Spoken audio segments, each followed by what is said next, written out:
जीवन साथी हम, दिया और बाती हम। हाँ, तो आज तुम्हें पिक्चर दिखाने ले चलूंगा, बस तुम शांत हो जाओ, विवेक ने सीमा को मनाते हुए कहा और ऑफिस के लिए निकल पड़ा। सीमा वापस से इंटरनेट पर अपने दोस्तों की तस्वीरें देखने लगी। उसकी और विवेक की शादी को 2 साल हो रहे थे, लेकिन उसे विवेक का प्यार न जताना खूब अखरता था। वैसे तो उसे विवेक का शांत स्वभाव ही भाया था, पर कभी-कभी दूसरों को देखकर उसका भी मन होता था कि विवेक उससे थोड़ा प्यार जताए, उन दोनों की फोटो इंटरनेट पर डाले। पर विवेक तो अलग ही था। उस दिन शाम को विवेक सीमा को डिनर के लिए ले गया। उनकी दूसरी सालगिरह थी। सीमा खुश तो थी, पर मन ही मन सोच रही थी कि कहीं अगर ऑफिस का फोन आ गया तो विवेक भूल ही जाएगा कि उसकी सालगिरह है। सीमा विवेक को देख रही थी। वह सोचने लगी कि उसे न जाने विवेक में क्या अच्छा लगा था। फिर उसे वह पल याद आया जब विवेक की बुआ ने शादी के समय तोहफों को लेकर हंगामा करने की कोशिश की थी। हम ऐसे तोहफे अपने नौकरों को दे देते हैं, हमें तो लगा बहू के घर से कोई अनमोल चीज आएगी। विवेक तपाक से बोल पड़ा, हाँ तो सबसे अनमोल उपहार तो हमें मिल ही रहा है ना।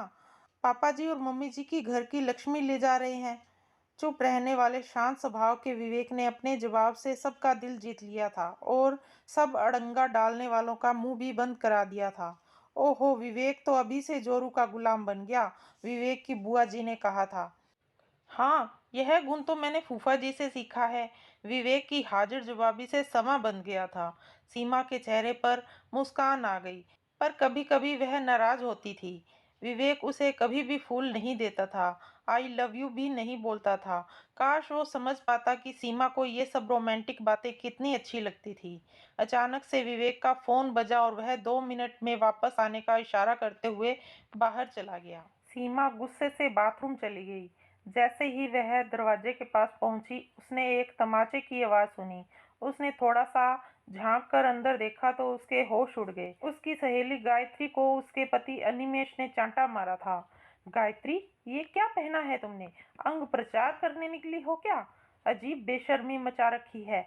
उस वेटर से क्या हंसकर बातें कर रही थी तुम? अपनी हद में रहो, वरना मुझसे बुरा कोई नहीं होगा। सीमा यह सुनकर दंग रह गई। इंटरनेट पर इतनी प्यारी फोटो डालने वाले गायत्री और अनिमेष का सच ये था, इनके बीच कोई प्यार नहीं। सीमा को गायत्री पर तरस आ रहा था। जैसे ही अनिमेष बाहर आने लगा, सीमा छुप गई। वो गायत्री से बात करना चाहती थी, पर कुछ बोल न सकी। गायत्री भी मेकअप करके बाहर चली गई। सीमा आईने में देखकर सोच रही थी, जिस प्यार के दिखावे को वो प्यार समझती थी, वो तो प्यार है ही नहीं। उसके विवेक ने उस पर कभी हाथ नहीं उठाया, बल्कि जब विवेक के घर वालों ने सीमा पर उंगलियां उठाई तो विवेक ने उनका मुंह बंद करवाया था। सीमा को खुद पर शर्म आ गई कि वह कितनी अंधी थी। वह सच और झूठ का फर्क न कर पाई। सीमा जब बाहर आई तो विवेक केक, फूल और एक खूबसूरत अंगूठी के साथ उसका इंतजार कर रहा था। जैसे ही विवेक ने सीमा को देखा तो वह घुटनों पर आ गया। मैं कभी कहता नहीं, पर इसका ये मतलब नहीं कि मैं तुमसे प्यार नहीं करता। मैं भगवान का शुक्रगुजार हूँ जो तुम्हारी जैसी सुंदर और सुशील लड़की मेरी जिंदगी में आई। विवेक आगे कुछ कहता, उससे पहले सीमा बोल पड़ी, मुझे और शर्मिंदा न करो विवेक, मुझे माफ कर दो।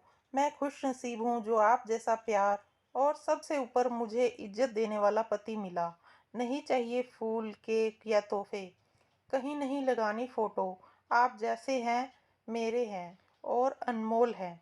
आपसे भला और नेक इंसान मैंने कहीं नहीं देखा। सोने और पीतल में फर्क नहीं कर पाई। मुझे दिखावे का प्यार नहीं चाहिए। मुझे बस आपकी सादगी की चाशनी में डुबोया हुआ प्यार चाहिए, जो बाहर और अंदर दोनों एक से हैं, सुंदर और नायाब।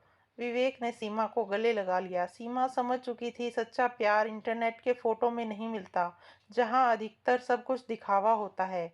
सच्चा प्यार किसी भी बाहरी दिखावे और नाटक का मोहताज नहीं होता। विवेक दिल का हीरा था। आज उसकी चमक सीमा की आंखों में और बढ़ गई। सीमा की सारी शिकायतें हवा में उड़ गई। विवेक के गुणों के सामने आज उसने खुद को छोटा महसूस किया, पर उसे गर्व और खुशी भी थी कि उसे विवेक जैसा जीवन साथी मिला था। दोस्तों, उम्मीद करते हैं आपको यह कहानी ज़रूर पसंद आई होगी। अगर कहानी पसंद आए तो इस वीडियो को लाइक करिएगा और अपने दोस्तों के साथ भी शेयर ज़रूर करिएगा। चैनल पर नए हैं तो चैनल को सब्सक्राइब करिएगा ताकि आगे भी आप हमारी नई नई कहानियों का आनंद उठा सकें। धन्यवाद।